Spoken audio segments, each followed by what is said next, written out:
Bonjour à tous, bienvenue sur le plateau de Politique et Économie. Nous y recevons aujourd'hui Pierre Jovanovic.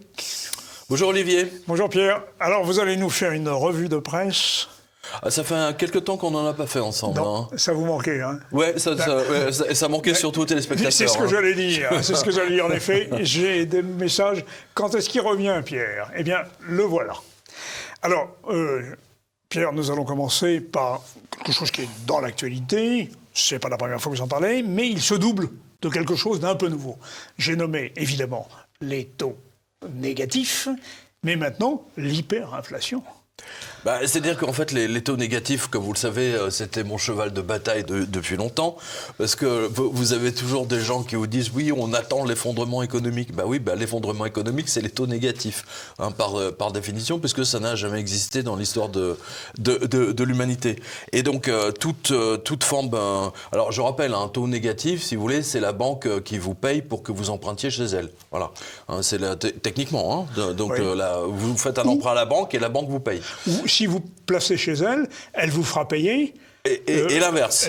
0,75 comme la banque, je crois que c'est l'Union des banques suisses, non? Les banques suisses, en tout cas. Toutes les banques allemandes, toutes les banques suisses. Et donc, en fait, pour résumer la situation, qui est extrêmement simple, 2008, donc on a la crise ce qu'on appelle vulgairement des subprimes, mais qui est en fait la plus grande escroquerie de l'histoire du monde des banques américaines avec les CDS, les fameux crédits défaut swap. Et donc, les banquiers se sont réunis à Londres en 2009, je résume, avec Mervyn King, donc patron de la Bank of England, Monsieur Trichet, etc., enfin les Sarkozy, tout le monde était là, et ils se sont demandé ce qu'ils allaient faire. Est-ce qu'on nationalise toutes les banques qui sont en faillite, ou est-ce qu'on prend l'argent du peuple pour les sauver ? Et donc, bien évidemment, la décision qui a été prise... J'ai deviné. Oui, parce qu'il n'y avait que des banquiers et des politiques. Donc, la décision, voilà, on prend l'argent du peuple pour sauver. Voilà. D'où tout l'argent, si vous voulez, que le gouvernement français a prêté aux banques françaises, aux fusions, parce que pour cacher les faillites, il fallait fusionner la Caisse d'épargne avec la Banque populaire, ce qui a donné la BPCE, et ainsi de suite. Donc, on avance très rapidement jusqu'à aujourd'hui. Tous ces braves gens, si vous voulez, qui ont bac plus 20, les banquiers centraux, ils se sont dit, nous, on est extrêmement intelligents, on ne va pas refaire Weimar, j'en ai déjà parlé, on a fait une émission ensemble là-dessus, on va éviter l'hyperinflation, donc nous allons faire ça de manière scientifique. Voilà, vraiment scientifique. Sauf que ça fait quand même maintenant 15 ans ou 14 ans qu'ils font ça de manière scientifique et que ils ont tellement imprimé de fausses monnaies et que on obtient finalement l'hyperinflation. C'est-à-dire qu'effectivement, tout ce qu'ils ont fait, c'était pour retarder l'échéance. Oui, parce qu'ils pensaient vraiment pouvoir sauver la situation, disons-le clairement. Alors qu'en fait, là, tout était foutu. Alors tiens, je vous donne... je vous donne par exemple deux pays au hasard. La Grèce, parce que la France va vers la Grèce. Voilà. La situation de la Grèce est le prototype de ce qui va nous arriver. Exactement, voilà. Donc ça, c'est le dernier papier sur quotidien.com, donc au 19 janvier. Voici les hausses constatées entre décembre 2020 et 2021 via Eistat. Alors Eistat, c'est l'équivalent de l'INSEE grec, lol. Je rappelle que l'INSEE, quand il y a une inflation de 10 à 15% en France, l'INSEE ne voit que 2,5. Oui. Donc c'est aller se faire voir chez les Grecs, je résume. Oui, c'est le mensonge absolu de l'État. Et je vais vous expliquer pourquoi après. Alors, par exemple, gaz naturel... Alors, en Grèce, là je parle de la Grèce. Gaz naturel, 135%, électricité, 45%, mazout, 34%, la viande d'agneau, 20%, allez, huile ménagère, 14%, l'huile d'olive, 17%, pommes de terre, 14%, pâtes, 7%, le poisson, 6%, volaille, 7%, les fruits, 5%, légumes, 5%, le pain, 5%, bœuf, 4%, etc. Les mêmes, bien entendu, instituts de statistiques ont donné une inflation à, je sais plus, 2 ou 3, quoi. Enfin bon, voilà. Et en France, c'est encore plus criant. Alors tiens, je vous donne par exemple les États-Unis. Alors là, c'est encore plus intéressant. L'essence, 50% en un an. Je ne sais pas si vous voyez le trou que ça fait dans le porte-monnaie, dans le budget des ménages. Mais le gallon américain n'est toujours pas au prix En plus, français. Oui, en plus. Alors ensuite, les voitures d'occasion. Alors les voitures d'occasion, ça c'est extraordinaire. Elles ont pris quasiment 40%. Et 40%. En France aussi, hein. Oui. Voitures de location, 36%. Les hôtels, quasiment 30%. La viande de bœuf, quasiment 20%. Le porc, 15%. Les meubles, 14%. Les voitures neuves, 12%. Le poulet, 10%. Poisson, 10%. Bon, donc vous voyez, si vous voulez, qu'il y a une guerre, une guerre des chiffres, mais ils ne peuvent plus cacher, si vous voulez, l'évolution, si vous voulez, de l'essence et surtout le gaz, l'électricité, ainsi de suite. Et ce qui nous ramène à la France. C'est-à-dire que tout le monde a constaté, en fait, en faisant le panier de la ménagère, que l'année dernière, on a une hausse des prix de l'équivalent de 10, voire à 13, même 14%. Et l'INSEE, on salue les enfoirés de l'INSEE, l'INSEE... 2,8. Exactement, voilà, 2,8. Alors, sachant, si vous voulez, que dans leur panier de la ménagère, ils incluent les chaussures de ski. Hein, de temps en temps, ou le bloc de béton. Hein, vous savez, genre Obélix, vous voyez, qui porte son bloc de béton sur le dos tous les jours. Oui. Mais ils en excluent le tabac, quand même. Hein. Alors, justement, vous avez l'info ? Non, je vous la donne comme ça, mais... Alors, justement, c'est une information extrêmement intéressante. Alors, bon, c'est dans le tas, là, je ne sais pas si je vais le retrouver, mais je vous le donne de tête. L'agence France Trésor, donc celle qui endette la France, ad vitam aeternam, grâce à M. Macron, M. Véran, figurez-vous qu'elle a décidé d'émettre dans les semaines qui viennent, alors je ne sais plus si c'est 10 milliards, 15 milliards, peu importe, donc un nouveau bon du Trésor, bon du Trésor du gouvernement, mais cette fois-ci, ça va être indexé sur l'inflation. Ah, ben voilà qui est bien.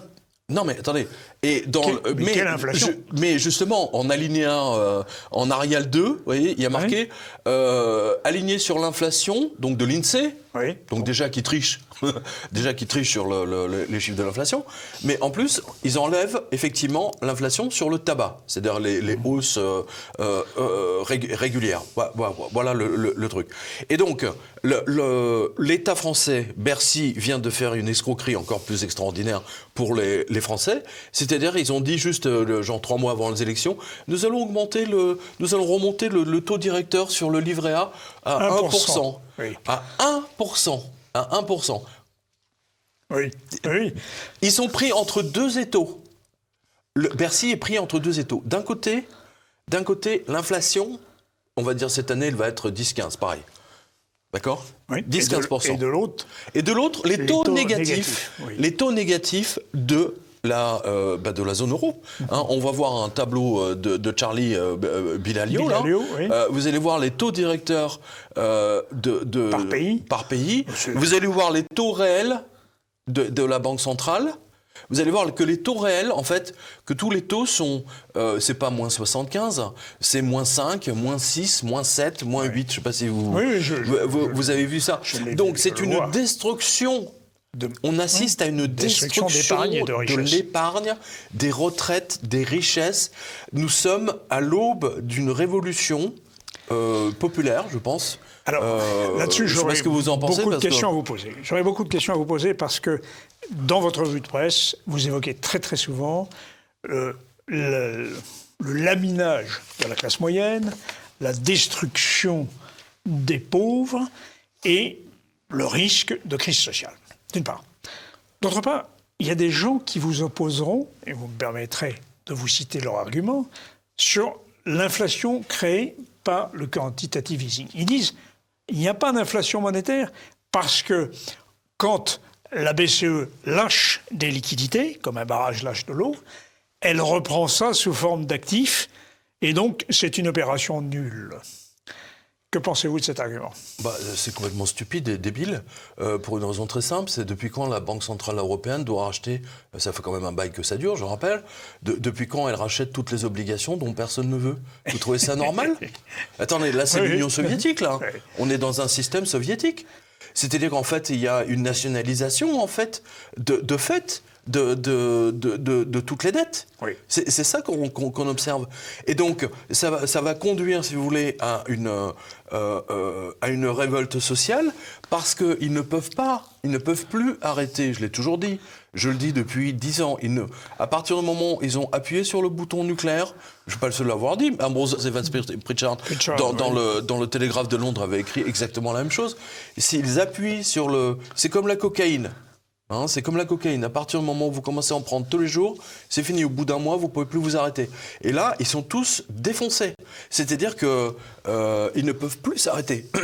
Et donc, ça va continuer jusqu'à l'explosion finale. D'où, permettez-moi, c'est là où je veux en venir, c'est une course contre la montre. C'est-à-dire qu'ils sont, vous savez, ils sont infiniment plus intelligents que nous. Ils ont bac plus 20, ils sont banquiers centraux, ils sont fonctionnaires jusqu'à la fin de leur vie. Ils savent pertinemment que tout ceci va mener à une révolte sociale. Donc, il est vital d'imposer le contrôle de la population à travers les instruments, l'identification digitale. Et c'est exactement... Et je ne sais pas si vous avez vu, j'ai donné une information de la BRI. Absolument. La BRI qui est de la Banque des règlements internationaux. On se demande de quoi elle se mêle, d'ailleurs. Oui, mais remarquez, on se demande aussi de quoi se mêle monsieur... Mais c'est à juste titre que les banquiers mettent le prix. C'est une course contre la montre. C'est eux contre nous. Je l'ai déjà dit, mais là, cette histoire de vaccination, etc., c'est eux contre nous. C'est-à-dire, nous devons verrouiller la population. D'abord, le port du masque qui ne sert à rien, mais c'est empêcher les gens de se parler, c'est diviser les gens entre eux, de manière à ce qu'il n'y a pas de cohésion. Et vous voyez bien qu'il n'y a pas de cohésion. En revanche, là, au Canada, il y a une cohésion. Ah oui, et pas un mot dans les médias français. Alors, révolte sociale. Allez-y. Alors, ce qui est très intéressant, c'est évidemment non seulement le déplacement de ces camionneurs américains et canadiens... 50 000, je me suis trompé, c'est 50 000. Oui, et qui viennent bloquer, oui j'ai vu ça, Ottawa, c'est 5 000, c'est beaucoup plus que 5 000. Oui. C'est qu'ils viennent bloquer Ottawa, capitale, d'où on a exfiltré le dénommé Trudeau, Justin pour les intimes, mais vous avez noté quand même que des dons ont été faits par GoFundMe. Des dons étaient... Voilà, c'est un fonds genre... Oui, c'est comme pour le boxeur, vous voyez, voilà, c'est fait par exactement. Voilà. Pour aider ces camionneurs, et la banque... GoFundMe les a empêchés, effectivement, demande des justificatifs, etc. Voilà, comme tout ce genre de fonds. C'est-à-dire qu'en fait, ils trouvent tous les moyens, si vous voulez, pour ne pas rendre l'argent aux gens. Voilà. C'est tout, c'est aussi simple que ça. C'est une escroquerie en bande organisée. Alors, le problème, c'est quand, par exemple, imaginez un seul instant que des camionneurs en France ou en Allemagne, ça bouge un peu. Il y a des camionneurs qui ont commencé à se déplacer. Oui. Le problème, c'est qu'immédiatement, le camionneur qui fait ça, d'abord, il doit faire un plein, et un plein, ça va lui coûter autour de... Mais justement, les dons, c'était ça, c'était pour faire le plein, oui, bien sûr. Mais en plus, immédiatement, il aura contravention, interdiction professionnelle de la police. Mais ils s'en foutent, là. Je veux dire, là, ils sont 50 000, au Canada, ils s'en foutent. Oui, mais en Europe. Je pense qu'à un moment donné, si vous voulez, le ras-le-bol... Attendez, Macron était plus intelligent que Trudeau. Que Trudeau, si je puis dire. Il n'y a pas de mal. Il n'y a pas de mal. On est d'accord. Ce qui est intéressant, si vous voulez, c'est... Justin. Voilà, c'est-à-dire que Macron, en fait, parce que les camionneurs avaient menacé, rappelez-vous, il y a 6 mois, 8 mois, 1 an peut-être, de bloquer tout le périphérique et de bloquer la France, s'il y avait une obligation vaccinale, et ils ont été dispensés de cette obligation vaccinale. Voilà. De la même façon que les policiers et les gendarmes ont été dispensés. Voilà, et les députés et les sénateurs. C'est-à-dire que les députés, les sénateurs français qui votent des lois pour nous obliger... indirectement, mais fortement poussés à nous vacciner, eux n'ont pas d'obligation. Ils ont même voulu forcer les gens à être pour aller en entreprise. Très exactement, c'est de l'extorsion de consentement. Oui, c'est de l'extorsion de fonds aussi. Excusez-moi. Alors tiens, oui, c'est de l'extorsion de fonds. C'est normal, c'est des banquiers. Oui. Vous savez, c'est le seul crime qu'ils connaissent, les banquiers. Oui. Alors revenons à notre affaire. Donc, les taux d'intérêt continuent d'être très bas. Je vois que la Banque Centrale Européenne continue d'émettre pour 120 milliards par mois, alors même que la Fed est en train de freiner. Elle peut rien freiner, rien du tout. Ils disent qu'ils vont freiner, mais ils freinent rien du tout. Ils disent qu'ils vont monter les taux, mais ils vont rien monter du tout. Ils ne peuvent pas. S'ils montent les taux, tout explose. C'est aussi simple que ça. C'était déjà le cas en 2008. C'était déjà le cas en 2008. Oui. Et vous pensez que ça fait 15 ans que les taux sont à zéro, quasiment. Ouais. Donc, vous pensez qu'ils n'augmenteront pas? Si, ils vont. Alors, ils vont le faire pour les médias. C'est-à-dire que dans le genre, ils vont mettre. Bah tiens, la banque of England l'a fait. Ils augmentent de 0,1. Oui. Bon, je te parle de. Anecdotique. Non, moi je parle d'une hausse des taux, c'est mettre tout à 2, 3, 4, 5, comme avant, quoi. Oui, mais là, ça fait exploser le système. Oui, alors tiens, pour vous preuve, démonstration. Regardez, la Banque des règlements internationaux vous dit clairement qu'ils veulent supprimer l'usage du cash pour savoir exactement où va votre moindre billet de 50 €. Voilà. Alors, ce n'est pas un gag de Groland, de Canal+, mais bien une déclaration officielle d'Augustin Carstens, le numéro 2 de la Banque des règlements internationaux, la banque des banques. La BRI. Exactement. Pour rappel, la BRI a été mise en place pour gérer le paiement des dommages de guerre. En 1919. Exactement. Donc, voilà. La BRI aurait dû disparaître dans les années 40, comme l'OTAN en 94, mais comme tout système vampirique. Il s'est battu pour sa survie et s'est trouvé toutes sortes d'occupations officielles jusqu'à devenir la banque des banques qui arbitre les règlements entre toutes les banques mondiales. Voilà. Donc, vous avez les différents liens. Donc, la BRI, à Bâle, est devenue la banque, un monstre international qui a la main directement sur tout le système financier mondial, surtout depuis la digitalisation globale. Et quand vous écoutez Carstens, vous vous dites qu'en réalité, les députés ne servent pas à grand-chose et que le vrai pouvoir se trouve uniquement dans le comité des 300 qui regroupe donc tous les grands décisionnaires à Washington, le BRI, le FMI, Davos, la CIA, le CIR, l'Union européenne, Grande Banque, GAFA, etc. C'est le fameux comité des 300, c'est comme ça qu'ils s'appellent entre eux. Et M. Attali n'est pas en reste puisqu'il a déclaré qu'il fallait que le cash disparaisse. Ah non, attendez, le journal Le Monde m'a mis comme complotiste, rappelez-vous, il y a 6 ans, parce que j'avais dit, effectivement, que l'Union européenne voulait supprimer l'usage du liquide. Et bien là, vous avez la banque des banques, la BRI, que demande le peuple. Je veux dire, là, on ne peut pas être plus royaliste que le roi. Et il veut absolument le contrôle total, c'est-à-dire que là, vaccination, donc vous avez le pass digital, ils savent exactement où vous allez. Par exemple, il y a une manif, ils savent exactement où vous êtes, grosso modo, ils arrivent à vous... Localisation, etc. Téléphone, ça devient très très grave. Le Canada a utilisé une localisation de l'ensemble de la population au moment de la pandémie, alors que c'est formellement interdit par la Constitution. Oui, mais c'est le contrôle à la chinoise, contrôle social à la chinoise. Mais c'est exactement ce qu'ils veulent, c'est ce que dit le type de la BRI.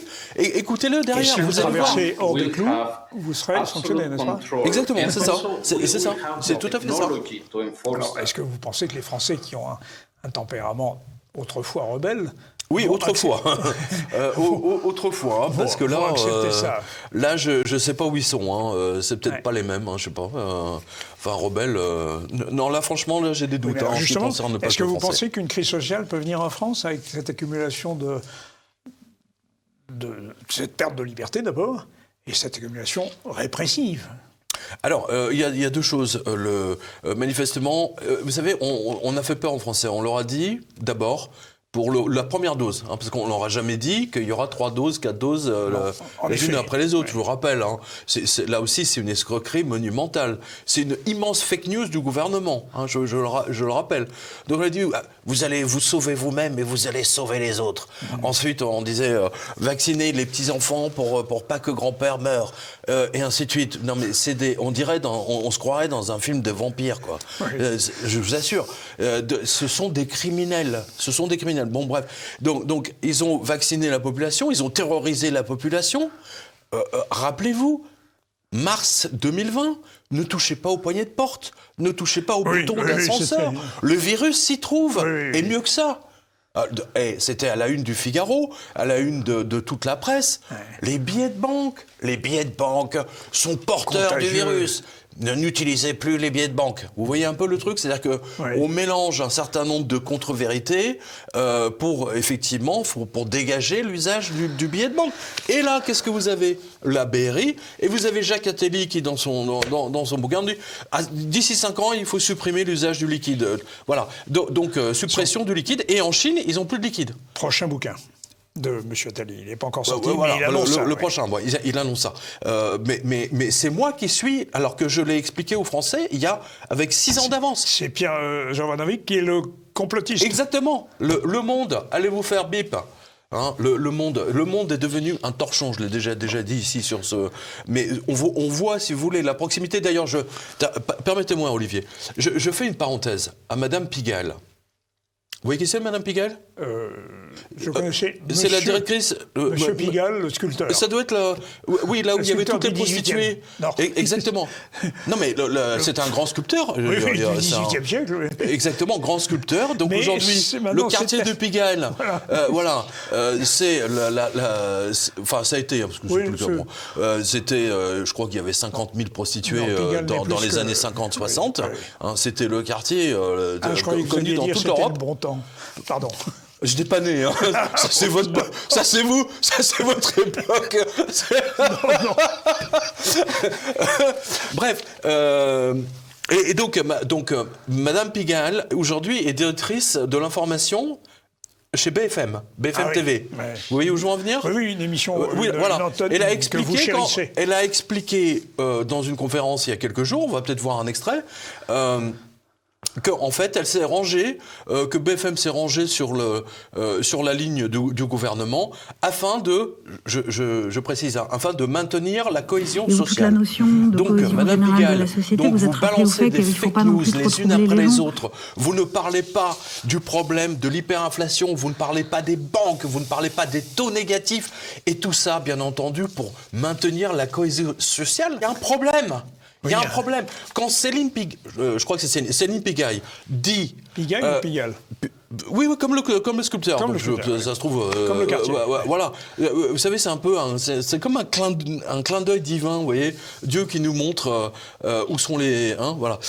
où sont les péripatéticiennes. Voilà. Nous avons aujourd'hui Marc-Olivier Fogiel à la tête de BFM, et tout ça, bien entendu, au service du gouvernement de M. Macron et bien entendu au service des seuls intérêts d'Israël, puisque je rappelle que c'est une chaîne Israël qui appartient à des intérêts israéliens. Voilà. Donc à part ça, vous avez plein de bonnes infos sur BFM, évidemment. Voilà. Alors je reviens à la crise sociale que vous annoncez avec quelques raisons. Que BFM a nié, puisque, attendez, les gilets jaunes, ils les ont traînés dans la boue. Ils les ont traînés dans la boue. Rappelez-vous les interviews. Il y avait plein de gens, ils allaient chercher une vieille alcoolo édentée, etc. Et c'était celle-là qu'ils allaient interviewer pour les passer. Parce que les autres, tous ceux qui étaient capables de parler devant une caméra, alors ceux-là, il fallait pas... il fallait décribiliser les gilets jaunes. Il fallait décribiliser la classe moyenne. Il fallait décribiliser... Sauf que là, avec les taux négatifs, Madame Pigalle, Monsieur BFM, ça va vous exploser à la figure. Et l'inflation. Et l'hyperinflation. Et vous allez finir, BFM sera brûlé un jour. Parce que le peuple va se révolter contre ces menteurs. Et là, leurs mensonges se voient. Mais ce qui est extraordinaire, c'est que Céline Pigalle, aujourd'hui, en fait, elle le dit clairement. En fait, on a joué la carte du gouvernement, on veut maintenir la cohésion sociale. D'accord. Donc, en fait, de cohésion sociale... c'est une approche fondamentalement différente de TV Liberté, quand même, je précise. J'ai cru comprendre, oui, en effet. Mais en fait, cohésion sociale, au contraire, me semble-t-il, on joue beaucoup sur la division sociale, sur les peurs et sur l'opposition entre les groupes sociaux en France. Mais diviser pour régner, c'est une vieille technique. Mais que fait les masques et les vaccins? C'est une division dans les familles même. Oui, c'est une fracture profonde de la société française. Mais bien sûr. Mais justement, vous faites remarquer dans votre revue de presse une chose qui est assez intéressante du point de vue social. C'est que la génération qui paye le prix le plus élevé de la pandémie, ce sont les enfants qui sont nés dans les années 97-98. Oui, c'est la génération Z. Alors, c'est pas Zemmour, là, pour le coup. C'est la génération Z, c'est-à-dire ceux qui sont nés avant les millennials. C'est pas moi qui le dis, c'est le Business Insider. Ils ont fait des calculs. Et vous allez voir d'ailleurs un autre tableau derrière nous, c'est-à-dire qu'en fait, les milliardaires se sont pris pendant la pandémie, se sont pris oui, et puis surtout 37 milliards, et les classes défavorisées ont perdu 37 milliards. Ouais. Les salariés ont perdu les 37 milliards. Voilà où... c'est pour ça que je dis que là, on va vers une grande révolte sociale, parce que hyperinflation, plus taux négatif, salaire à la baisse, et ainsi de suite, c'est une course contre la montre entre les banquiers et nous, techniquement. Et donc c'est pour ça qu'ils veulent verrouiller la société. Ils veulent empêcher les gens de se rendre à des manifestations. C'est aussi simple que ça. Et vous signalez d'ailleurs que des firmes comme Rolls-Royce, Aston Martin et Bentley n'ont jamais fait d'année aussi belle. Justement. Vous voyez, comme les riches, comme les ultra-riches, si vous voulez possèdent les médias, alors déjà, je ne sais pas si vous vous souvenez, l'année dernière, je crois qu'on en a parlé ensemble, ou dans la revue de presse Papa, je ne sais plus. Mais les ultra-riches, en fait, ont fait sauter un texte à l'Union européenne qui voulait taxer quand vous faites le plein de votre jet. C'est pas le plein de votre Clio, c'est le plein du Gulf Stream. C'est-à-dire, vous faites le plein, vous en avez pour 20 000 euros, quoi. C'est la taxe carbone sur les jets. Eh ben alors, mon cher Olivier...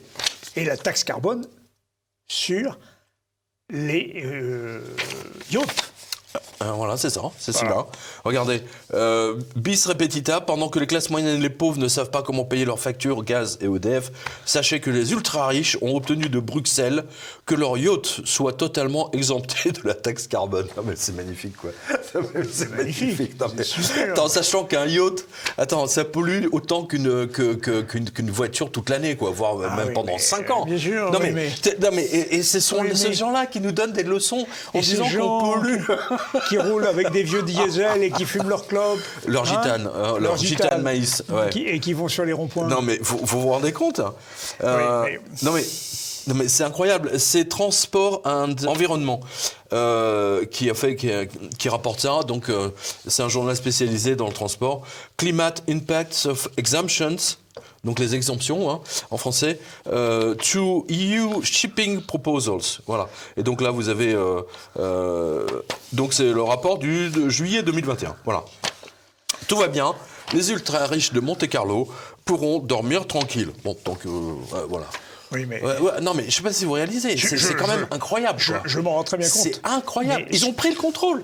Ce que je crains, cependant, c'est que les familles aillent se promener à Monte-Carlo pour admirer les yachts. Oui. Alors, puisque vous parliez des... Tiens, Rolls-Royce, Une année phénoménale, dit son directeur. Alors attends, je vais commencer par Bentley et Aston Martin. Ouais, je préfère Rolls. Alors, Aston Martin, non mais c'est pas la même catégorie. C'est marrant, Aston Martin, vous savez, c'est les 30-40 ans. Oui. Donc à partir de 60, c'est Rolls-Royce. Oui, alors, vous voulez dire que la Rolls, c'est pour moi? Pas bon pour moi aussi, mais enfin bon, moi je suis plutôt sur la voiture de sport. Alors, Bentley a déclaré que l'année 2021 a été sa plus belle année avec une hausse des ventes de 31%. Idem pour Aston Martin, qui a enregistré une hausse de 82%. Ouais, je me souviens quasiment 100%. Vous vous rendez compte? Et alors, avec un moteur, une Aston Martin qui fait, avec un V12, qui fait quelque chose comme... Oui, le V12, c'est-à-dire que vous êtes à 20 litres au 100, quoi. Oui, c'est ça. Ouais. C'est-à-dire vous mettez le contact, déjà, vous avez bouffé 10 litres, quoi. Avec un V12. Vous savez, c'est comme les vieilles Cadillac. Vous savez, c'est comme les vieilles Caddy des années 60, 70. Vous voyez le truc, là, à Las Vegas, vous savez...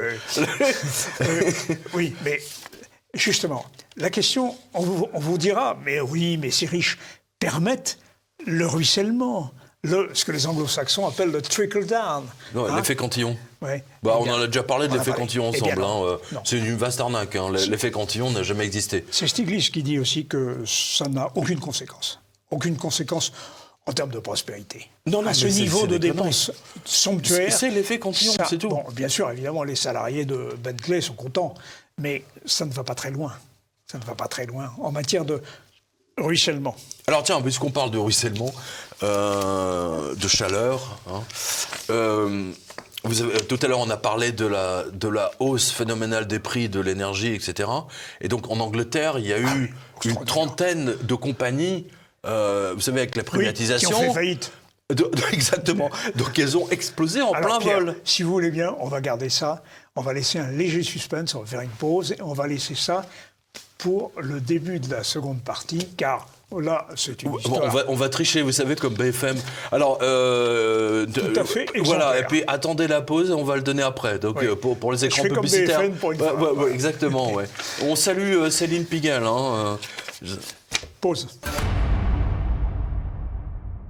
Alors, chers amis de TV Liberté, dans Politique et Économie, nous vous avions laissé sur un suspense insoutenable. Insoutenable. Car les malheureux citoyens britanniques ont vu la faillite d'un certain nombre d'entreprises privées de distribution d'électricité. Et le patron, M. Fitzpatrick, leur a dit ceci que vous allez nous dire, Pierre. Ouais, voilà. Alors, précisons que toutes ces hausses en Angleterre ont entraîné la faillite même d'une cinquantaine de firmes d'énergie permettant aux autres, dont celles qui ont survécu, enfin les plus grosses bien entendu, de récupérer les clients. Mais Stéphane Fitzpatrick, donc le PDG de OVO, c'est comme la lessive mais avec un V, OVO Energy, le troisième plus grand anglais avec 4,5 millions d'abonnés, qui se frotte les mains grâce à toutes ces faillites. Et il a décidé de faire un bras d'honneur aux clients qui avaient du mal à payer les factures à cause de cette hausse soudaine de 40%. Et que vous leur imaginez a-t-il dit les gens qui gagnent pas beaucoup, les retraités, etc. Et d'un seul coup, leur budget chauffage-énergie explose de 40%. Donc, c'est absolument pas prévu. Donc ils ont froid. Donc ils ont froid, donc ils téléphonent à OVO en disant... parce qu'ils ont reçu genre 4 000, 5 000, 15 000 appels en disant écoutez, je peux pas payer la facture, accordez-nous un délai au moins. Accordez-nous un délai, ne coupez pas l'électricité, enfin blabla. Vous voyez la ligne. Et donc l'information remonte jusqu'à M. Fitzpatrick qui lui dit écoutez, vous allez dire tout ça à vos clients. Prenez une couverture et surtout prenez votre chat contre vous et mettez des chaussettes. Mettez des chaussettes pour vous réchauffer. Et prenez votre chat sur vos genoux. Et prenez votre chat sur vous. Voilà. Non mais. Alors là, franchement, il y a qu'en Angleterre qu'on peut voir ça. Hein. C'est clair que là, à ce niveau-là, hein, comme dirait Dieudonné, c'est au-dessus, c'est le soleil. Bon, c'est de circonstances, il chauffe. Alors, tout d'un coup, on a vu monter les importations de chaussettes en Angleterre. Oui, non, mais tout à fait. Et les gens sont allés chercher les chats dans les refuges pour l'espère. Non, mais attends. Non, mais c'est complètement fou, quoi. Et alors, attendez la suite. Et 5 jours plus tard, parce que comme il a récupéré plein de clients. De toutes les... Il a licencié. Il a dit je vais mettre encore plus de millions dans les poches, puisque je n'ai pas besoin de faire d'efforts pour faire du commercial, etc., pour convaincre les gens de quitter telle boîte pour venir chez nous, ainsi de suite. Du coup, il a licencié du jour au lendemain 1700 personnes. Ah bah voilà. Oui, c'est ça. 1700 personnes, boum. Terminé. Il n'y a plus. Voilà. Donc ça, c'est voilà. Ça, c'est un patron, vous savez, c'est un patron chaleureux. C'est le cas de le dire. C'est le cas de le dire. Hein, voilà. Mort aux pauvres et mort aux petits salaires. Voilà. On voit de plus en plus la folie destructrice du capitalisme libéral et surtout des conséquences de la privatisation de l'énergie qui aurait dû rester une entité tout simplement 100% publique. Voilà. L'énergie ne doit pas être privatisée. C'est de la folie furieuse, littéralement. Voilà. Mais alors, bon, là, on voit les dégâts. Hein. En France, on n'a pas de chaussettes, on n'a pas de chat. Enfin, ici, il y en a certainement. Mais la solution française est assez paradoxale parce que on combine tous les inconvénients d'un marché concurrentiel, mais artificiel, puisqu'on vend. EDF est obligé de vendre à perte des kilowatts. Oui, c'est Bercy qui a demandé ça en plus. C'est absurde. Ça, c'est le modèle français. Bon, non, mais c'est pour favoriser, si vous voulez. Macron a fait plusieurs choses absolument criminelles, dont, si vous voulez, l'abandon, si vous voulez, de notre autonomie nucléaire, hein, parce que Alstom, General Electric, etc., ça va quand même peser lourd dans la campagne. Ouais. D'autant que Macron et Valérie Pécresse sont là, ils sont ses mains dans la main. C'est une organisation, c'est la corruption en couple. Hein. On sait quand même incroyable. que M. Macron a tout fait pour que, en effet, les turbines Arabelle et la maintenance des centrales passent pour moi, chez General Macron Electric. Est un agent américain. Mais ce qu'on ne sait pas, c'est que M. Pécresse est un des rares cadres dirigeants de Alstom qui a été gardé par General Electric, compagnie américaine qui s'est emparée d'Alstom. Ouais, voilà. Mais, vous savez, quand M. Macron, quand je dis qu'il travaille pour les intérêts américains, je n'hésite pas à dire, moi je pense à 90% que c'est un agent américain tamponné depuis très longtemps. Pour une raison très simple, c'est que, alors on n'en a peut-être pas parlé ensemble, mais vous vous souvenez qu'il avait déclaré au mois d'avril dernier que pour éponger la dette de l'Afrique, nous devons vendre, il faut vendre l'or de la France. Oui. Non, mais je ne sais pas si vous réalisez. Je veux dire, quelqu'un qui travaille pour la France ne peut pas dire une chose pareille. Oui, mais... Je ne sais pas ce que vous... Enfin, tout à fait. C'est complètement fou. Vous vous souvenez certainement, vous citez M. Schwab, M. Klaus Schwab, qui, lors d'une conférence à Harvard, en présence d'Epstein et de Bill Gates, dit ceci.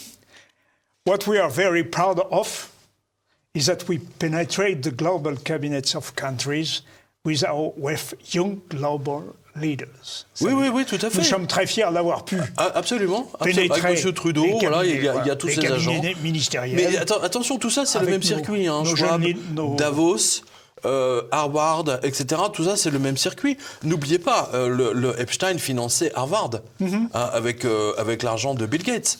D'ailleurs, puisqu'on parle de Harvard et de M. Epstein, parlons de M. Barouin. Parlez-nous de M. Barouin. Donc, qui a pris la présidence de Barclays. Monsieur Barouin, donc, ancien ministre des Finances quand même. Oui. Président de l'Association des maires de France, décide du jour au lendemain d'abandonner sa carrière politique et d'entrer comme PDG de Barclays France. Non mais, c'est pas beau ça? C'est intéressant. Qu'en pensez-vous? Je trouve ça très intéressant, d'autant que... D'autant, si vous voulez, que le PDG de Barclays Monde, global, est tombé à cause de l'affaire Epstein. C'est ça. Voilà. J'avais cru comprendre que la banque Barclays était en grande difficulté aussi. Attendez, la Barclays France a vendu toutes ses agences à attendez, Barclays, ils ont très bien compris qu'avec les taux négatifs, ils ne pourront pas tenir, qu'ils ne pourront pas faire de l'argent. C'est comme ING France. Oui. C'est comme HSBC France. Je vous signale qu'il y a quand même 3 grandes banques étrangères, on va dire, qui étaient implantées en France, qui ont été obligées de mettre la clé sous la porte, ou quasiment. Pas exactement. Elles ont vendu leurs agences pour HSBC. Tout ce qui est agence publique. Oui, c'est-à-dire pour le public. Je ne vous parle pas de tout ce qui est PME, enfin le financement d'entreprises, etc. Ou d'entités publiques. Et donc Monsieur Barouin a décidé de prendre la tête de Barclays France. Donc c'est absolument étonnant. Donc alors je pense, si vous voulez, que là on voit la main du Grand Orient. Ça doit être assez. Là on voit la maçonnerie du Grand Orient en marche. On va dire ça comme ça. Je fais un jeu de mots. En marche. En marche, ouais. Oui, d'accord. Je crois voir. Oui, bien sûr, il est le fils de l'ancien 33e et patron du Grand Orient. Tout à fait. Qui s'est tué dans un malencontreux accident. C'est un accident, tout simplement. En Afrique, un accident d'avion. Bon. C'est comme le patron de Total, rappelez-vous. Ah oui, mais alors, pour le patron... là aussi, c'était un véritable accident. Pour M. de Margerie, il y a quand même des doutes. Non pas sur les conditions même de l'accident, mais sur les choix de politique énergétique qu'il avait fait, qui étaient très contestés par le système mondial. Très contesté. On va dire que c'est un accident qui est tombé à pic. Oui, tenez, je vous montre le papier. Machine de travaux publics sur la voie de décollage des avions. Mais le type n'aurait jamais dû se trouver là. En effet, il n'aurait jamais dû se trouver là. Mais il aurait pu être tué par l'avion, même le type qui conduisait le bâtard. Enfin, écoutez, on va pas se rendre, on s'en fout. Ça va pas le faire revenir. Non. On est d'accord. Je suis bien d'accord. Paix à son âme. Voilà. Regardez, un grand banquier est tombé à cause de l'affaire Epstein. Après Léon Black, donc Apollo CIA, la banque de... voilà. Voici le tour d'un autre PDG banquier à payer cash son lien avec le proxénète Jeffrey Epstein. Passé de la JP Morgan à la direction générale de la Barclays Bank, le conseil d'administration a réussi à le démettre de ses fonctions. Non mais... Oui. Alors qu'ils ont travaillé ensemble quasiment 17 ans, je crois. Epstein, JP Morgan, etc. Et que même après, lorsqu'il était patron de la Barclays, écoutez bien, il a appelé Jamie Dimon pour le supplier de garder Jeffrey Epstein comme client à la JP Morgan. Oui, donc il y a un réseau. Là, on voit, si vous voulez, le réseau Epstein en marche. C'est-à-dire, c'est le réseau Epstein, CIA, FBI, Mossad. Hein, voilà. Alors, plein d'autres sujets. Apollo. Plein d'autres sujets, Pierre. Je voudrais venir un petit peu en Europe, là. Vous étiez aux États-Unis, parce que je m'intéresse à la question de l'Italie. Oui. Et Bloomberg, qui est généralement une source assez autorisée. Ils sont bons, non, oui. Bloomberg, ils sont très bons. Ils ont quand même gardé ce que l'AFP a perdu. Hein. Voilà. Le sens de l'information. Le sens de l'information. Bloomberg pointe le doigt sur l'Italie via le fameux Target. Oui. Alors, Target, c'est l'occasion pour moi de rendre hommage à M. Vincent Brousseau, qui est mort il y a un an, qui était un homme tout à fait respectable et très bon technicien, très bon connaisseur des problèmes liés à l'euro et aux échanges. Et il avait eu le mérite de montrer que, malgré la monnaie unique, lorsque des euros passaient de France en Allemagne pour des importations, oui. eh ben, ils ne valaient pas les euros allemands. D'où le problème un peu technique.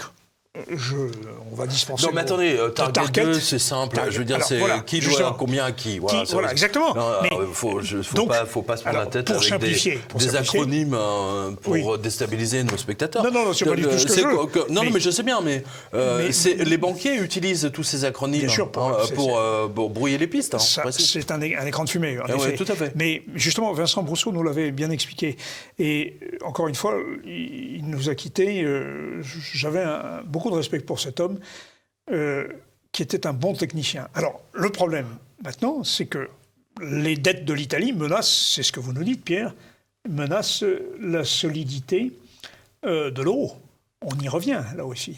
Non mais, attendez, l'Italie est l'Italie aujourd'hui est un véritable problème, mais c'est pas tant l'Italie, si vous voulez. Si vous regardez qui doit combien à qui, et si vous prenez les pays catholiques du Sud, et vous regardez combien ils doivent à l'Allemagne, clairement, ils suivent la voie de la Grèce. C'est aussi simple que ça.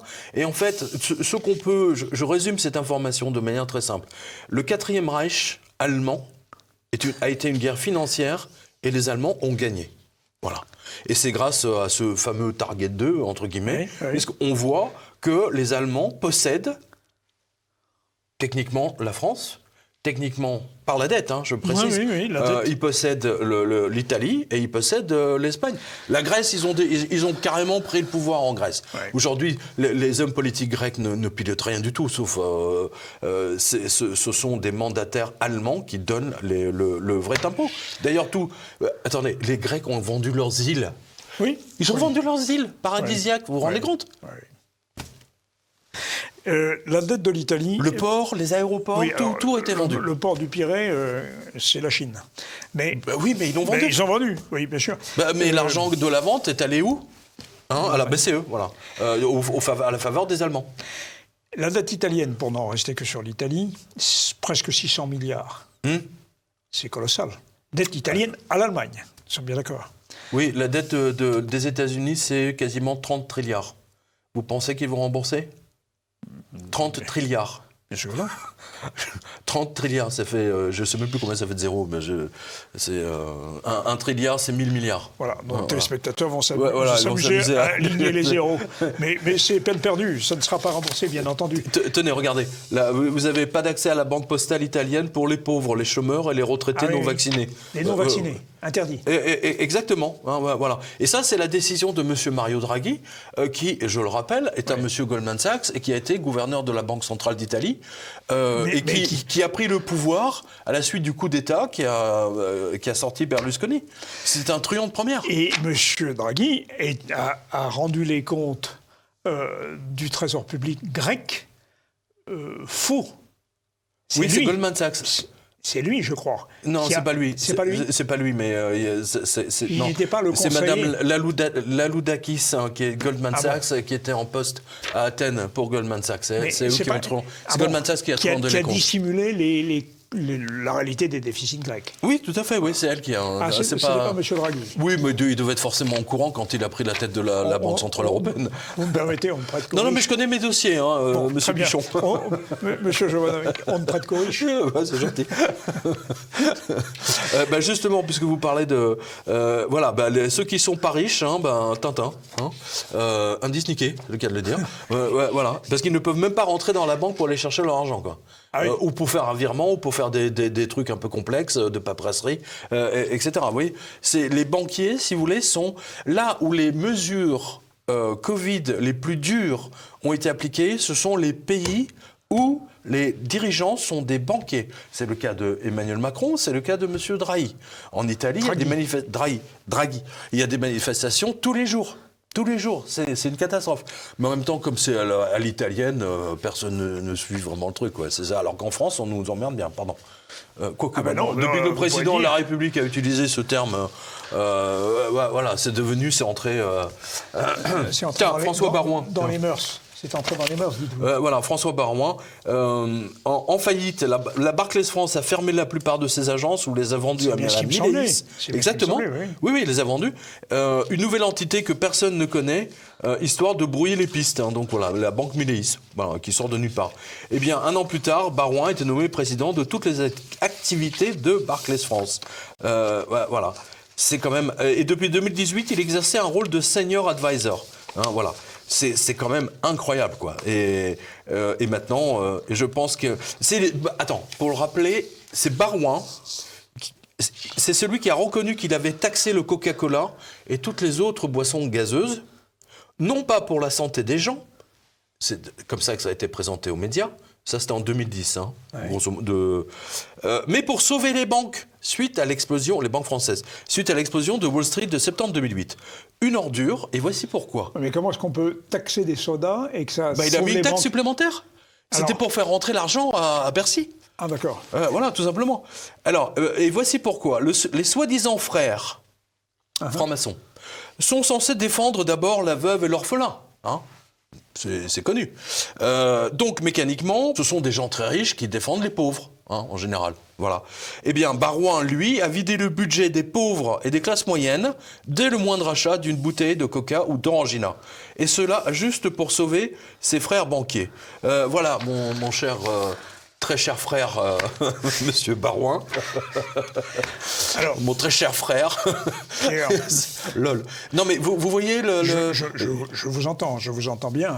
Moi, je vous rappelle qu'en Angleterre, par exemple, à Londres, il existe une caisse d'assurance qui a été lancée par les francs-maçons anglais et qui s'appelle d'ailleurs la veuve et l'orphelin, de mémoire, ou quelque chose de ce goût-là, et qui était effectivement pour soutenir toutes les veuves de guerre, par exemple, et tous les orphelins de guerre, que ce soit après la Première Guerre et surtout à la Deuxième. Donc c'est une compagnie aujourd'hui qui a pris une ampleur et que les Américains, bien entendu, veulent récupérer. Je crois que je le donne quelque part. Ils ont même essayé de corrompre tous les propriétaires pour récupérer leurs actions. Voilà. Alors, vous parlez des États-Unis, vous avez évoqué la dette américaine. C'est la première fois qu'on parle des francs-maçons. Oui, en effet. La dette américaine, vous avez donné des chiffres. Pardon ? Avec des milliers de zéros, des centaines de zéros. Oui. Bon, bref. Mais j'aimerais qu'on revienne sur la dette française, parce que quand même, l'analyste Holger Schepitz a écrit, dites-vous, le 18 décembre dernier, c'est récent, la France a pris les devants pour le titre de roi de la dette. Oui, avec l'Italie, oui, bien sûr. Mais de toute façon, maintenant que Macron a décidé, je ne sais plus, on va voir le chiffre derrière nous. Nous sommes à 2,76 trilliards d'euros. D'accord. Soit 400 milliards de plus depuis 2020. Ça, c'est que pour l'État français. Oui. On est d'accord. Oui. Ça ne concerne pas les régions, etc. Non. C'est beaucoup plus, ça. Et dans une prochaine émission, nous évoquerons aussi avec Héloïse Benamou la question de la dette sociale, qui est très importante et qui doit s'ajouter. Attends, puisque alors là, du coup, j'ai un tiroir d'ouvert. Puisque Héloïse Benamou, j'ai une info pour elle. Elle est là. Formidable. Voilà. Deutsche Bank, à nouveau condamné pour avoir cassé les vitres de l'Euribor. Ah oui. Voilà. Je vous fais simple. Le gendarme financier allemand, qui n'a embauché que des sourds, des aveugles et des cul-de-jatte, et parfois les trois en même temps, a décidé de condamner une nouvelle fois les escrocs de la Deutsche Bank. Elle devra payer quasiment 9 millions d'euros, c'est pas grand-chose, hein, C'est rien. pour avoir bidonné le cours de l'Oribor. Voilà. Non, Bon, mais bah, c'est quand même incroyable. Non, mais tu n'y crois pas, quoi. Mais- Ce sont des truands. Mais quel que soit le niveau... Mais à partir de 2007, quand ils ont vu arriver l'effondrement, si vous voulez, de l'escroquerie des CDS de Blight Masters, ce sont tous devenus des voyous. Parce que c'est pour sauver leur banque, pour sauver leur peau. Voilà. C'est chacun pour soi. Et c'est ce que je vous disais tout à l'heure. Hein. En ce moment, c'est une course contre la montre entre les classes moyennes et les banquiers qui veulent instaurer littéralement une dictature sanitaro-bancaire. Hein, parce que pour moi, c'est surtout une dictature bancaire avant tout. Hein, voilà. Oui. Ou bancaro sanitaire. Ou bancaro-sanitaire, ouais, c'est... Bon, voilà, alors, donc on salue Héloïse. Alors tiens, si, parce que là, elle va apprécier la date. La sentence a été rendue un 30 décembre. ah oui, tiens, comme d'habitude. 30 décembre, c'est Oui. juste Faut passer sous les radars. Le jury s'est réuni le 30 décembre à minuit. Pour passer sous les radars. Pour passer sous les radars. Non, mais tu crois ça, pas. c'est Non, comme- mais attends, j'en ai plein là, des sous les radars. Là. L'agence France Trésor vient de lancer un nouveau... Tiens, attends, puisqu'on est à nouvel Noël, emprunt. puisqu'on est au 30 décembre, Ouais. nouvelles amendes de Noël pour JP Morgan et Metrobank. Ouais. Le passage sous les radars devrait être déclaré comme discipline à part entière, mon cher Oui, Olivier. oui. Pour les Jeux Olympiques de Noël, vu que la JP Morgan a obtenu des juges une petite amende de 200 millions de dollars pour avoir permis à ses traders de discuter sur WhatsApp et par voie de conséquence bidonner les cours et ne pas être repérés par les régulateurs. Parce que quand les banquiers, si vous voulez, sont à leur bureau officiellement à la banque, toutes leurs conversations sont enregistrées.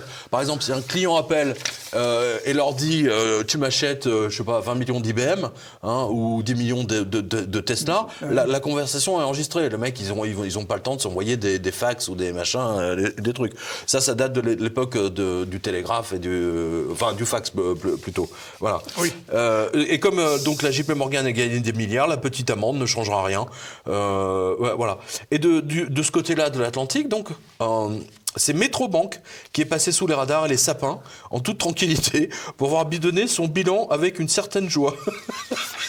C'est-à-dire, pour montrer que tout allait bien à la banque, ils ont carrément omis de déclarer des pertes. Ouais. Je résume. Hein. Oui, oui.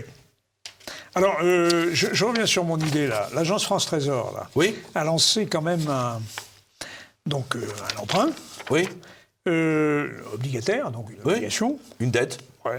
On vend la dette. L'échéance est fixée au juillet 53. Oui. Bon. Nous reviendrons au mois de juillet 53 à parler de l'échéance de... N'est-ce pas? Je vous donne rendez-vous et je donne rendez-vous à notre téléspectateur. C'est indexé à combien? Il est Alors, à combien indexé sur l'indice harmonisé des prix à la consommation, ce que vous aviez dit, hors tabac. Ah oui, d'accord, c'était tout à l'heure, Voilà. hors tabac, voilà. Bon. Et alors, le syndicat bancaire, c'est intéressant quand même, qui s'est réuni, en l'occurrence. Oui. Il y a la BNP Paribas, bon... Il y a pas JP Morgan et Il y a Goldman JP Sachs Morgan Ah, et quand même, le attends. Crédit Agricole The usual suspects. et la Société Générale. Donc, elle va émettre une dette sur 30 ans. Hein, Oui, voilà, c'est ça. Voilà, indexée sur l'inflation. Bon, je serais curieux de savoir ce qui va rester au final aux épargnants. Ça, on est d'accord. Il restera leurs yeux pour pleurer. Hein.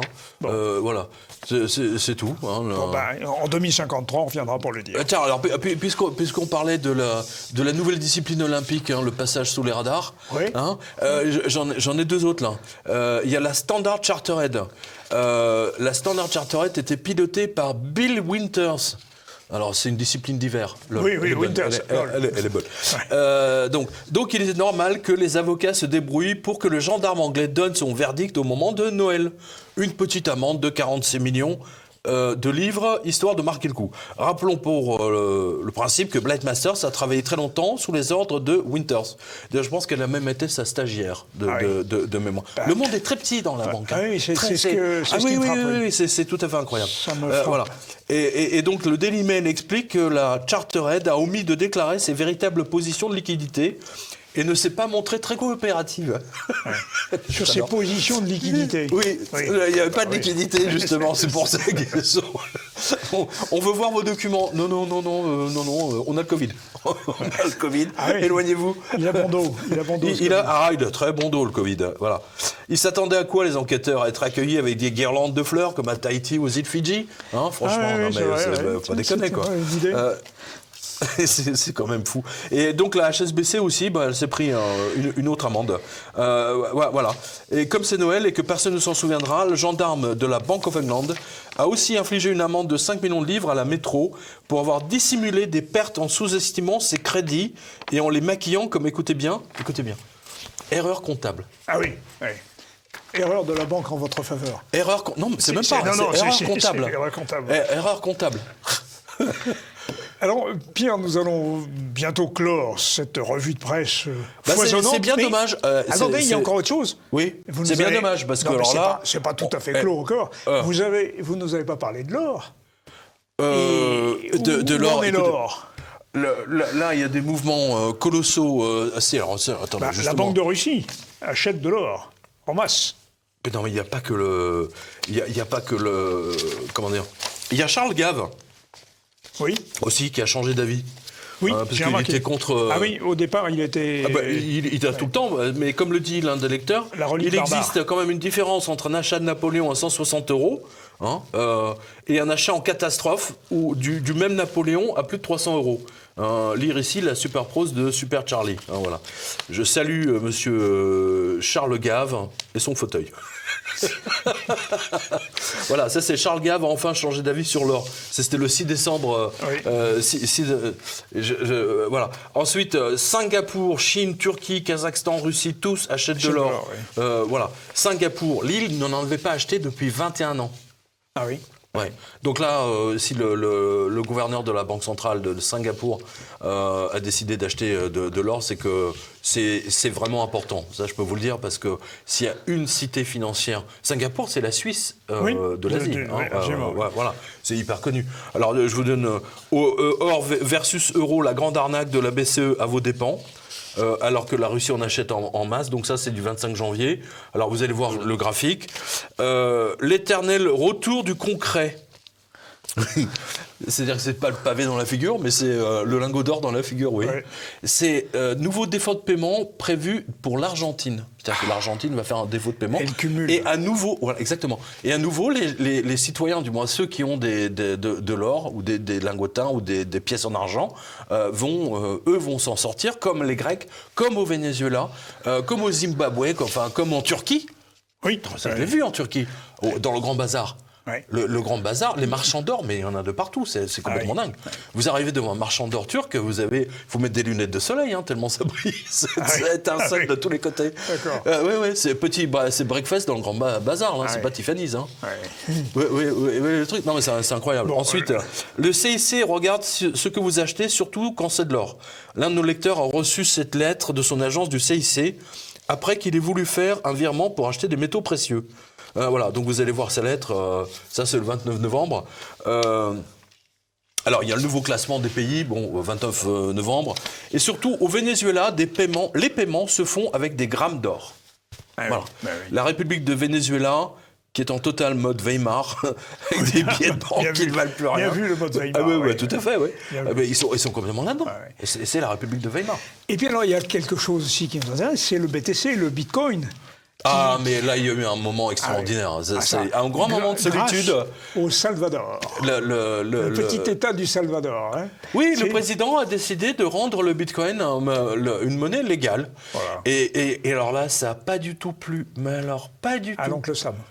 Ah, mais alors, pas du tout. Parce que là, c'est la porte ouverte à toutes les fenêtres. Au Venezuela, au Zimbabwe, à tout le monde, quoi, je veux dire. Et du coup, le dollar perd définitivement, si vous voulez, son importance.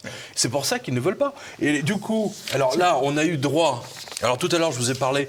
Et on a du beau linge dans cette émission. Tout à l'heure, on avait le directeur général de la Banque des règlements internationaux. Et là, on va voir Madame...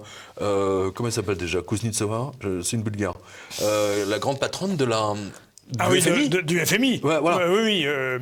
Si vous pensez que la presse ne vous désinforme que sur le Covid, c'est Madame Pigalle, amitié à vous, ou ce qui se passe par exemple, et entre autres au Canada avec les camionneurs, parce que BFM, Céline, Silence Pigalle, Radio. Silence Radio. Ah oui. Vous vous trompez. Les graphiques suivants vous le prouvent. Le premier vous montre ce qui se passe dans la tête des banquiers centraux, etc. Alors je pense que je suis en train de me tromper de dépêche.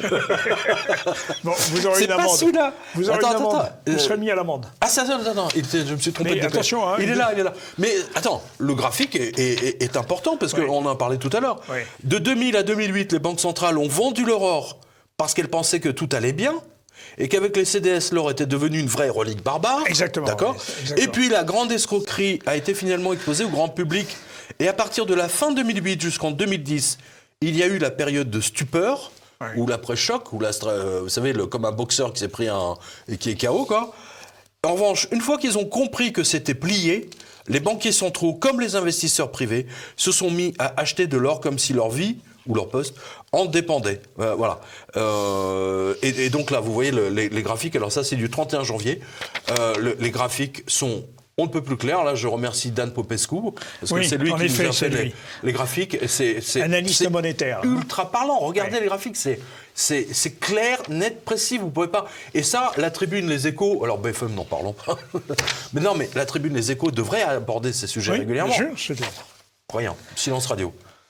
Alors, donc, pour le Salvador et le BTC... El Salvador. hein, Libertad. eh bien, oui. Sauf TV que- Libertad. Oui, TV Libertad. Viva TV Libertad. Vive TV Libertad. Mais simplement, bon, le Bitcoin a quand même perdu à la suite de l'intervention américaine contre le Ah non, mais Salvador, attendez. 50% de baisse. Écoutez, j'ai vu la même chose, j'ai vu la même opération, si vous voulez, c'est là où on voit les vieux journalistes qui ont le fil conducteur de 20 ans, 30 ans. La même opération a été menée exactement en 2012, ou non, peut-être 2011. C'est quand l'or avait dépassé les 2000, les 2000 dollars Ouais, l'once c'est ou vrai. même plus. Et donc, c'est Black Masters qui avait piloté l'affaire avec la Nomura. Et ils ont décimé, et l'or avait perdu 30%. Nomura, banque japonaise. Nippon. Ni bonne ni mauvaise. Ni mauvaise, voilà. D'accord. Et alors là, pour le coup, écoutez bien, la Banque mondiale, la Fed et le FMI se sont sentis en grave danger depuis qu'un pays, le Salvador, donc, a rendu le Bitcoin monnaie légale. Il était inévitable que les Américains ainsi que ses satellites s'attaquent brutalement à cette crypto-monnaie. Et ça n'a pas loupé. 15 jours, 3 semaines, un mois après, 50%. boum. Ouais. Ah oui. Oui, parce qu'ils ont deux planches à billets. C'est ça que notre ami Jean-Pierre Chevalier, le chevalier de l'apocalypse bancaire, hein, c'est même plus moi, il m'a pris le titre, voilà, Ah ouais. c'est ça. Mais je dis à nos téléspectateurs que je vais bientôt le recevoir. Dans une quinzaine de jours, il sera à votre place. Tout à fait, c'est là où je suis pas d'accord avec lui. C'est-à-dire que lui, il dit, je lui dis, attention Jean-Pierre, vous parlez de la planche à billets de la Fed. Ok, je suis d'accord. Mais la Fed a une deuxième planche à billets, elle se trouve au Japon, en Asie. Et c'est avec ça qu'ils alimentent toute l'Asie. Voilà. Et celle-là, il l'ignore. Enfin, du moins, il n'en prend pas compte. Avec Nomura Entre autres. ouais. Nomura Securities. c'est ça. Exactement. Cela n'a pas tardé. Donc, le Bitcoin a perdu 50% quasiment, pratiquement en l'espace de 2 jours, histoire de donner une leçon à tous les Salvadoriens, à commencer par le chef d'État lui-même. C'est une sacrée leçon. C'est-à-dire que les mecs, ils ont acheté à 50 000, ils se retrouvent à 30 000. Quoi. Je veux dire, c'est violent quand même. Hein. C'est une leçon donnée à tous les habitants. Oui. Ça, c'était... et c'est Max Kaiser, hein, qui est le grand prêtre, le grand Manitou, qui est un de mes amis depuis des années maintenant. N'oubliez pas, Washington considère l'Amérique du Sud comme sa chasse gardée bien sûr. et n'a jamais hésité à organiser de multiples coups d'État, Argentine, Chili, Nicaragua, Panama, etc., Paraguay, afin d'y installer ses agents comme chef de l'État. J'ai une pensée pour Salvador, parce qu'on parle du Salvador. Oui, Allende. De Salvador Allende. Hein, donc, voilà. On ne change pas un plan qui fonctionne, surtout quand on peut imprimer autant d'argent qu'il est nécessaire. Et qui est venu signer le crime, l'air de rien, le FMI. Voilà. Et donc, c'est madame... La patronne... on va la voir, là. Je l'ai presque en tête, mais... Donc, le FMI a fait un communiqué officiel en disant, en menaçant carrément le Salvador, et lui demandant de retirer le Bitcoin en tant que monnaie légale. Je ne sais pas, mais de quoi il se mêle? Oui. Mais de quoi il se mêle? Oui, c'est pour ça qu'il faudrait rebaptiser le FMI Fonds monétaire américain, FMA. Ah oui, tout à fait, oui. FMA, c'est même. Vous savez, il y a un livre qui est sorti en 2011 d'un ancien cadre au dirigeant du FMI qui expliquait qu'en fait, le FMI ne sert surtout qu'à endetter tous les autres pays, en particulier l'Amérique latine, afin qu'ils soient sous domination américaine. Pour la survie du dollar. Exactement. Ouais. On revient toujours à la même chose. Hein, pour la Russie, c'est pareil. Hein, rappelez-vous quand le rouble russe était très élevé, que les Russes avaient envahi toutes les stations, Courchevel, etc. Voilà. Et bien, ils se sont mis d'accord avec les Saoudiens et ils ont divisé le prix du pétrole par 2. Et le SWIFT n'est plus. Est-ce qu'il est toujours. La Russie doit toujours passer par le. Toujours, oui. Mais la Russie est très en retard là-dessus. De toute façon, le SWIFT est devenu maintenant sous contrôle américain, puisque le directeur général de la NSA avait demandé déjà il y a à peu près 17 ans que la NSA puisse avoir accès à tous les virements en Europe. D'accord. Voilà, sous prétexte de terrorisme. Oui, bien sûr. Bien sûr. Oui, bien sûr. Oui. Donc la domination américaine aujourd'hui avec Macron, on la voit bien. Hein. Ouais. C'est vraiment très net. Hein. Pour moi, je le dis clairement, c'est un agent américain. J'en suis sûr à 90%.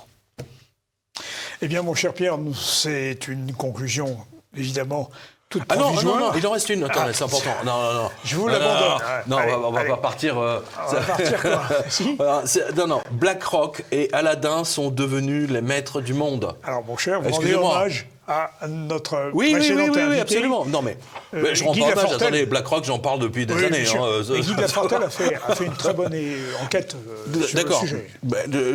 J'en suis ravi. Mais j'ai le regret de vous informer que BlackRock, là, pour le coup, est désormais devenu le maître du monde, the master of the world, dépassant de loin Goldman Sachs, JP Morgan ou Vanguard, parce qu'aujourd'hui, Larry Fink, 69 ans, que j'ai interviewé d'ailleurs à l'époque pour le livre Blind, eh bien, figurez-vous, il gère 10 trilliards de fonds pour divers hedge funds, fonds de retraite dans le monde. 10 trilliards.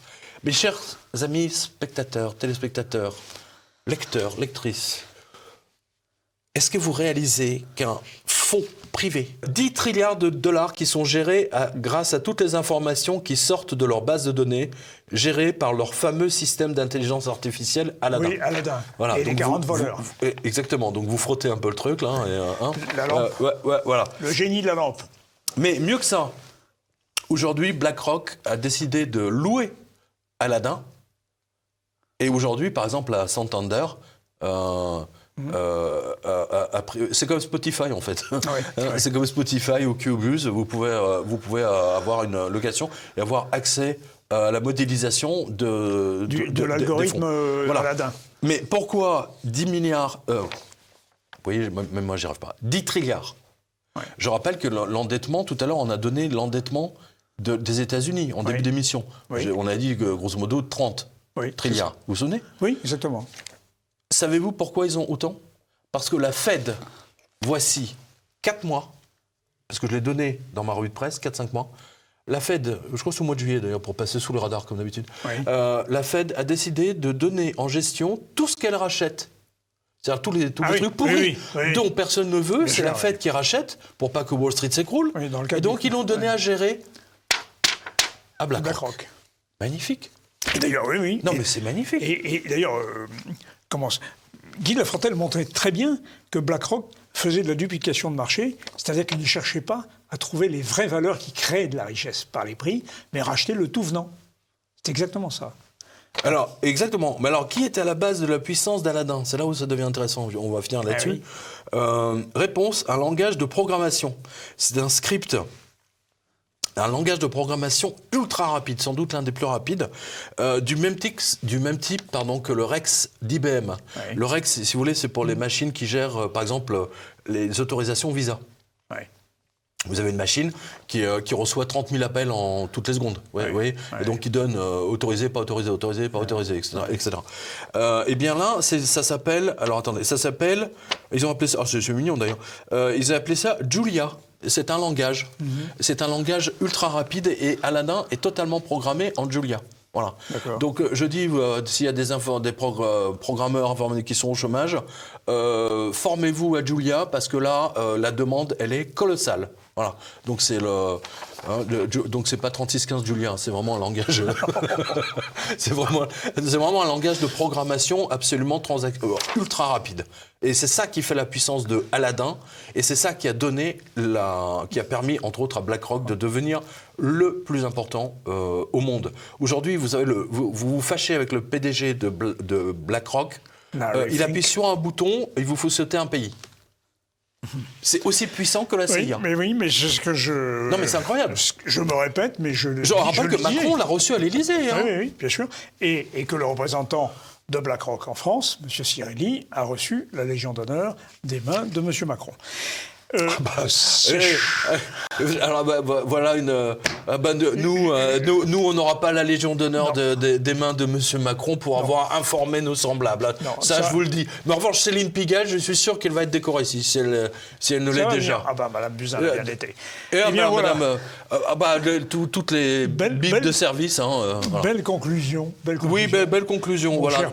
Vous savez quoi ? La plus belle des Légions d'honneur, Olivier. Oui. La plus belle des Légions d'honneur, c'est tous les lecteurs et lectrices qui sont venus à nos signatures. Et nos téléspectateurs. Ah, mais c'était incroyable. Ouais. Voilà. Vous pouvez retrouver les photos là sur quotidien.com, vous avez l'onglet dédicace.